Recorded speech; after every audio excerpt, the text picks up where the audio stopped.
Oxudun sözünün quruluşda sadə olduğunu nəzərə alaraq doğru fikirlər müəyyən edir. Bu o deməkdir ki, deməli bu oxudun sözü quruluşda başqa bir şey də ola bilər. Yəni düzəltmə də ola bilərmiş də deməli. Sadəcə deməli düzəltmə də ola bilər də, düzdür? İndi baxaq görək hansı hallarda sadə, hansı hallarda düzəltmə olacaq. Əgər sözün kökünü oxu götürsən, D-ni keçmiş zamanın şəkilsi kimi götürsən, N-ni şəxs sonluğu kimi götürsən, olacaq oxudun, sadə söz. Məsələn, sən kitabı dünən oxudun. Oldu sadə söz. Bəs yaxşı, bu zaman olacaq uşaqlar xəbər şəkli. Niyə görə? Çünki feilin zamanları xəbər şəklini göstərir. Şəkillər keçməmişik, amma yenə ayalda üzdən izah edim. Gəldik bura. Yaxşı, baxaq görək bunu biz düzəltmə kimi necə götürürük. Bu zaman oxu sözünün kökü. D artıq burada T şəkilsi olacaq. İt keçmişdir. Yadımıza gəlir.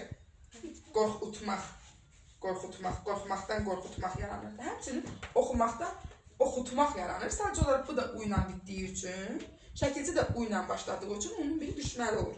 T şəkilsi formasına düşür. Və yaxşı, bəs niyə müəllim bu burada D-yə çevrilib? Özündən sonra da sait gəldiyi üçün T D-yə keçir. Oxutun yox, oxudun formasına düşürdü.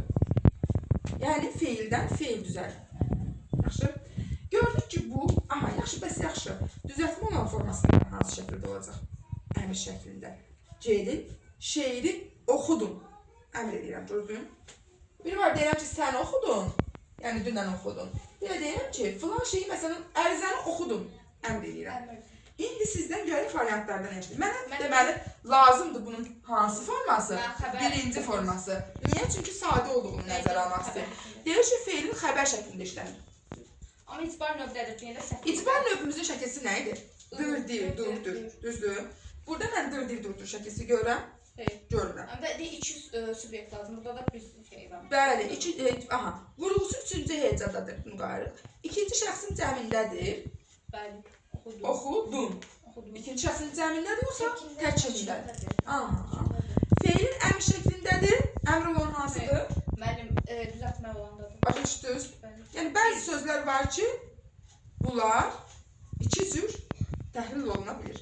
Və bəzən deyir ki, bu aşağıda verilən feillərdən hansı feilin müxtəlif şəkillərində düşünülə bilər? O saat bu tipli sözləri axtaracaqsınız. Görsün, müxtəlif şəkillərində düşünülə bilər. Təhlilindən asılı olaraq sən oxudun sözünü həm xəbər, həm də əmr şəklində